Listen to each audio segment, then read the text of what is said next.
প্রিয় ও স্নেহের 2024 সালের নতুন বছরের সপ্তম শ্রেণীর ছাত্রছাত্রী বন্ধুরা, আশা করি তোমার সবাই ভালো আছো। আজ আমরা যে বিষয়টি নিয়ে আলোচনা করব সপ্তম শ্রেণীর সেকেন্ড সামেটিভ অর্থাৎ দ্বিতীয় পর্যায়ক্রমিক মূল্যায়নের পরিবেশ ও বিজ্ঞানের সিলেবাস, প্রশ্ন কাঠামো এবং নমুনা প্রশ্নপত্র নিয়ে। প্রথমে তোমরা সিলেবাসটা দেখে নাও কী কী বিষয় তোমাদের সেকেন্ড সামেটিভ অর্থাৎ দ্বিতীয় পর্যায়ক্রমিক মূল্যায়নে থাকবে। দ্বিতীয় পর্যায়ক্রমিক মূল্যায়নের ক্ষেত্রে ফুল মার্কস থাকবে তোমাদের 25, আর সময় তোমার থাকবে 50 মিনিট। তোমাদের থাকবে ভৌত পরিবেশ থেকে আলো, ভৌত পরিবেশ থেকে চুম্বক, আর ভৌত পরিবেশ থেকে তড়িৎ, আর থাকবে ভৌত পরিবেশ থেকে পরিবেশ বান্ধব শক্তি, আর থাকবে পরিবেশের সজীব উপাদানের গঠনগত বৈচিত্র্য ও কার্যগত প্রক্রিয়া। এই বিষয়গুলোই তোমাদের কিন্তু সেকেন্ড সামেটিভ অর্থাৎ দ্বিতীয় পর্যায়ক্রমিক মূল্যায়নে থাকবে। আলো থেকে থাকবে 5 নম্বর, চুম্বক থেকে থাকবে 5 নম্বর, তড়িৎ থেকে থাকবে 5 নম্বর, পরিবেশ বান্ধব শক্তি থেকে থাকবে 5 নম্বর, আর পরিবেশের সজীব উৎপাদনের গঠনগত বৈচিত্র্য ও কার্যগত প্রক্রিয়া থেকে থাকবে 5 নম্বর।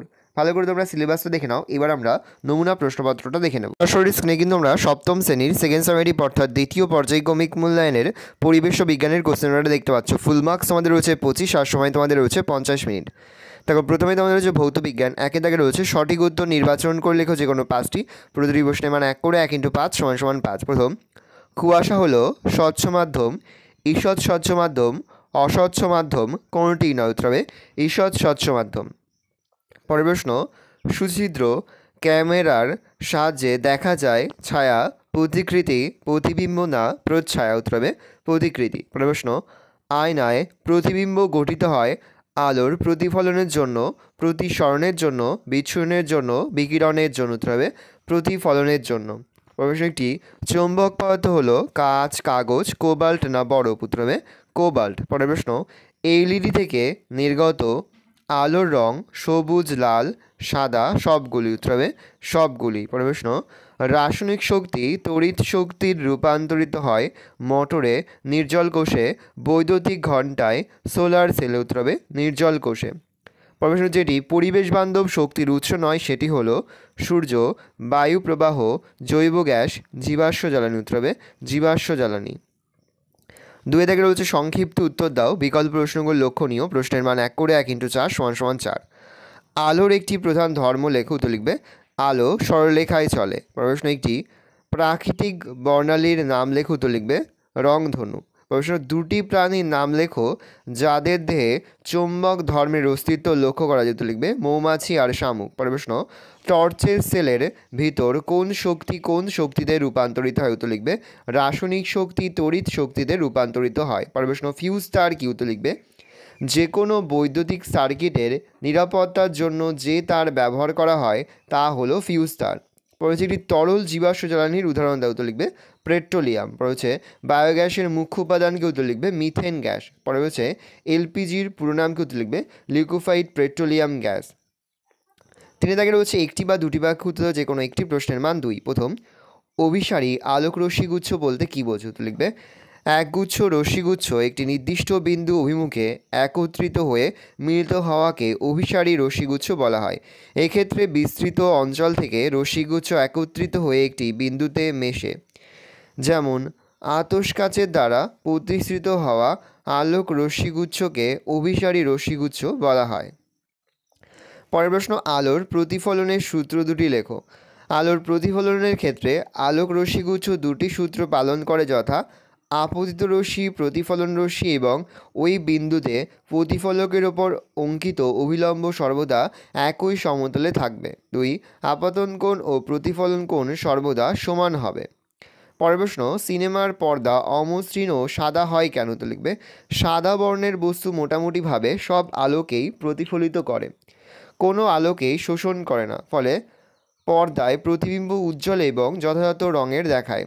আর অমসৃণ করার উদ্দেশ্য হলো পর্দায় আলো পড়লে যাতে বিক্ষিপ্ত প্রতিফলিত হয় এবং সিনেমা হলের যে কোনো স্থান থেকে দর্শক পর্দায় গঠিত প্রতিবিম্ব দেখতে পায়।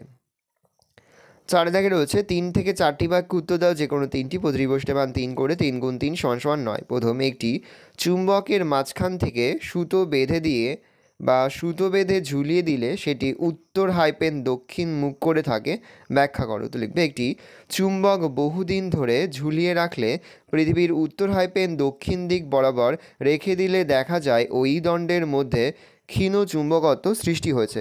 দণ্ডটার উত্তরমুখী প্রান্তে উত্তর মেরু আর দক্ষিণমুখী প্রান্ত দক্ষিণ মেরু সৃষ্টি হয়, অর্থাৎ পৃথিবী নিজেই একটি চুম্বক।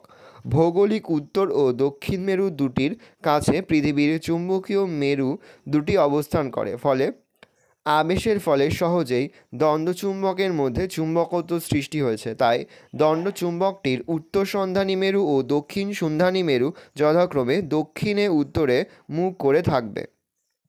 পরে চুম্বক কাকে বলে, এর বিভিন্ন ধর্মগুলি লেখো। 1+2 বস্তু নিকেল, কোবাল্ট অথবা লোহাকে আকর্ষণ করতে পারে এবং যার দিকদর্শী ধর্ম আছে তাকেই চুম্বক বলে। ধর্মগুলো হলো: 1 চুম্বকের দিক নির্দেশ করার ধর্ম বর্তমান। 2 এটা সমমেরু হবে, ময়কার রহস্য সমমেরু পরস্পরকে বিকর্ষণ করে।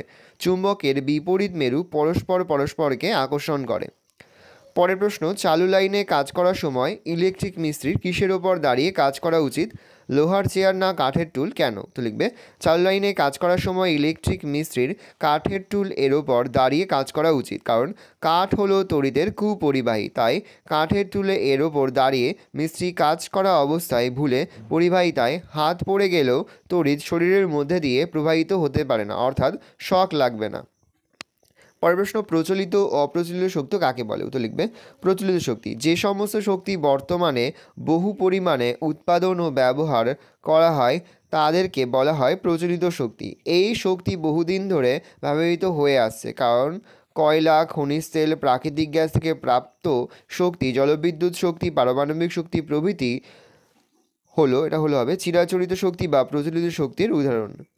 পয়েন্ট করবে অপ্রচলিত শক্তি যে সমস্ত শক্তি বর্তমানে স্বল্প পরিমাণে উৎপাদন ও ব্যবহার করা হয় অথচ ভবিষ্যতে বহু পরিমাণে ব্যবহারের সম্ভাবনা আছে তাদেরকে বলা হয় অচিরাচরিত শক্তি। যেমন সৌরশক্তি, বায়ু শক্তি, ভূতাপ শক্তি, জোয়ার ভাটা শক্তি, জৈব গ্যাস প্রভৃতি হলো অচিরাচরিত শক্তি বা অপ্রচলিত শক্তির উদাহরণ। বর্তমান সময়ে অর্থাৎ এই 2024 সালে এসে কিন্তু অচিরাচরিত বা অপ্রচলিত শক্তির ব্যাপক প্রসার লক্ষ্য করা যাচ্ছে।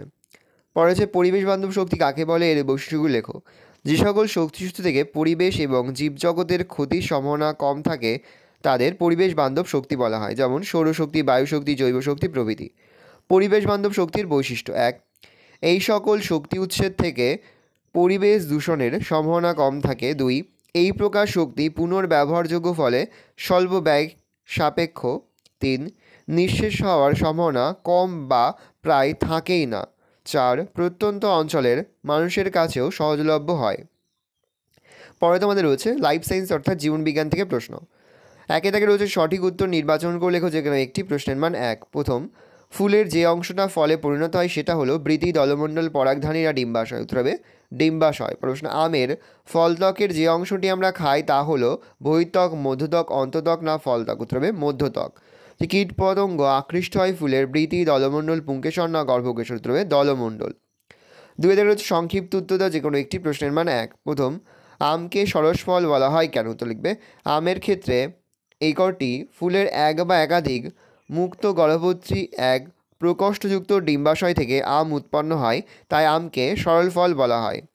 পর হচ্ছে কোন উদ্ভিদে পরমূল দেখা যায়? উত্তর লিখবে বাঁশ গাছে পরমূল দেখা যায়। পর হচ্ছে ব্যাকটেরিয়া ঘটিত রোগের চিকিৎসায় ব্যবহৃত দুটি অ্যান্টিবায়োটিকের নাম লেখো। উত্তর লিখবে সেফালোস্পোরিন আর পেনিসিলিন। পরে 3 থেকে 4টি বাক্য উত্তর যে কোনো একটি প্রশ্নের মান 3। বীজের অঙ্কুরোদ্গমের জন্য প্রয়োজনীয় বাহ্যিক শর্তের উল্লেখ করো। বাহ্যিক শর্তগুলোর প্রয়োজনীয়তা সংক্ষেপে লেখো। বীজের অঙ্কুরোদ্গমের জন্য প্রয়োজনীয় শর্তাবলী জল, অক্সিজেন, উষ্ণতা, আলো। বাহ্যিক শর্তগুলির প্রয়োজনীয়তা: 1 জলের প্রয়োজনীয়তা। অঙ্কুরোদ্গমের জন্য সবচেয়ে গুরুত্বপূর্ণ উপাদান হলো জল, কারণ জলের অনুপস্থিতিতে কখনোই এই প্রক্রিয়া সম্ভব হয় না। জলের উপস্থিতিতে উৎসেচকগুলি সক্রিয় হয় এবং ভ্রূণকে নির্গত হতে সাহায্য করে। 2 অক্সিজেনের প্রয়োজনীয়তা। অক্সিজেনের উপস্থিতিতে সবাত শ্বসনের মাধ্যমে অঙ্কুরিত বীজে শক্তি উৎপাদনে সাহায্য করে। 3 উষ্ণতার প্রয়োজনীয়তা। উষ্ণতার প্রয়োজনীয়তা। ঘরের তাপমাত্রা অর্থাৎ 25 থেকে 35 ডিগ্রি সেন্টিগ্রেড তাপমাত্রার মাধ্যমে প্রয়োজনীয় উৎসেচকগুলি সর্বাধিক সক্রিয় হয়। 4 আলোর প্রয়োজনীয়তা। বীজের অঙ্কুরোদ্গমকে আলোক শোষণকারী ফাইটোক্রোম গুরুত্বপূর্ণ ভূমিকা পালন করে। পরের প্রশ্ন রয়েছে স্বপরাগযোগ বলতে কী বোঝো, উদাহরণ দাও, ও ইতর পরাগযোগ বলতে কী বোঝো, উদাহরণ দাও। স্বপরাগযোগ যখন কোনো ফুলের পরাগরেণু সেই ফুলের বা সেই গাছের অন্য ফুলের গর্ভমুণ্ডের ওপর পতিত হয় তখন তাকে স্বপরাগযোগ বলে। উদাহরণ, উভয়লিঙ্গ ফুলে সাধারণত স্বপরাগযোগ দেখা যায়। শিম, টমেটো, সন্ধ্যামালতি ইত্যাদিতে স্বপরাগযোগ দেখা যায়। ইতর পরাগ যখন কোনো ফুলের পরাগরেণু একই প্রজাতির অন্য কোনো গাছের ফুলের গর্ভমুণ্ডে পড়ে তখন তাকে ইতর পরাগযোগ বলে। উদাহরণ, তাল, পেঁপে ইত্যাদি গাছে ইতর পরাগযোগ দেখা যায়। চিত্রের মাধ্যমে একটি আদর্শ ফুলের বিভিন্ন অংশ চিহ্নিত করো ও তাদের একটি করে কাজ লেখো। দেখে নাও, আদর্শ ফুল জবার একটা চিত্র এঁকে দিয়েছি, এবারে কাজগুলো দেখে নাও। পুষ্পবৃন্ত, পুষ্পবৃন্ত ফুল ও কাণ্ড বা শাখা প্রশাখার সঙ্গে সংযোগ রক্ষা করে। পুষ্পাক্ষ, পুষ্পাক্ষ ফুলের স্তবকগুলিকে ধারণ করে, যেমন বৃতি, দলমণ্ডল, পুংস্তবক, শ্রীস্তবক। বৃতি, কুড়ি অবস্থায় বৃতি ফুলের অন্যান্য স্তবকগুলিকে রোদ, বৃষ্টি, ঠান্ডা, বাইরের আঘাত ও কীটপতঙ্গের আক্রমণ থেকে রক্ষা করে। বৃতি সবুজ হওয়ায় সালোক সংশ্লেষ প্রক্রিয়ায় খাদ্য তৈরি করে। বৃতি উজ্জ্বল বর্ণের হলে পতঙ্গকে আকৃষ্ট করে পরাগযোগে সাহায্য করে। 4. উপবৃতি, উপবৃতি অপরিণত দশায় বৃতিকে রক্ষা করে। দলমণ্ডল, দলমণ্ডল ফুলের ভেতরের স্তবক, পুংস্তবক ও স্ত্রীস্তবককে কীটপতঙ্গ এবং রৌদ্রজল থেকে রক্ষা করে। উজ্জ্বল বর্ণের সাহায্যে দলমণ্ডল কীটপতঙ্গকে আকৃষ্ট করে পরাগযোগে সাহায্য করে। পুংস্তবক, পুংস্তবকের পুংকেশর যে পরাগধানী থাকে তার মাধ্যমে মিওসিস প্রক্রিয়ায় উৎপন্ন পরাগরেণু ও পুংজনন কোষ ফুলের নিষেক প্রক্রিয়ার সাহায্য করে বংশবিস্তার সংগঠিত করে। 7. স্ত্রীস্তবক, স্ত্রীস্তবকের অন্তর্ভুক্ত গর্ভপত্রের ডিম্বাশয়ে ডিম্বক উৎপন্ন হয়। নিষেকের ফলে ডিম্বাশয়টি ফলে এবং ডিম্বক বীজে পরিণত হয়। পুংস্তবকের মতোই স্ত্রীস্তবক বংশবিস্তারে সহায়ক অঙ্গ। ভালো করে দেখে নাও, এই রয়েছে টোটাল তোমাদের ক্লাস 7-এর সেকেন্ড সামেটিভ অর্থাৎ দ্বিতীয় পর্যায়ক্রমিক মূল্যায়নের পরিবেশ ও বিজ্ঞানের কোশ্চেন পেপার। ভালো করে কোশ্চেন পেপারটা দেখে নাও। আশা করি ভিডিওটা ভালো লেগেছে। ভিডিওটা ভালো লাগলে ভিডিওকে লাইক করে থাকতে ভুলবে না, আর আমার চ্যানেল নতুন হওয়া লাল কালার সাবস্ক্রাইব প্রেস করে পাশে বেল আইকনটা প্রেস করে যখন নতুন করে ভিডিও আপলোড করি সবার ফার্স্ট নোটিফিকেশন তোমরা পেয়ে যাও। আর এই ভিডিওটি তোমার বন্ধুবান্ধবী, আত্মীয়স্বজন সবার মধ্যে কিন্তু অনেক শেয়ার করে দেবে। এবছর সপ্তম শ্রেণীতে পড়ছে। আমরা কিন্তু ইতিমধ্যে সপ্তম শ্রেণীর প্রতি বিষয়ে সিলেবাস, প্রশ্নকাঠামো এবং নমুনা প্রশ্নপত্র কিন্তু আপলোড করে দিয়েছি। তোমরা যদি এখনও পর্যন্ত সেই ভিডিওগুলো না দেখে থাকো, ভিডিওগুলো কিন্তু তাড়াতাড়ি দেখে নাও। তোমাদের সকলকে জানাই আগাম পরীক্ষার অনেক শুভেচ্ছা এবং অভিনন্দন। একেবারে ভিডিও শেষে স্ক্রিনে তোমরা একটা প্লেলিস্ট দেখতে পারবে, তার উপরে ক্লিক করলেই সমস্ত ভিডিওগুলো কিন্তু তোমরা পর পর দেখে নিতে পারবে। আরও একবার প্রশ্নের উত্তরগুলো ভালো করে দেখে নাও।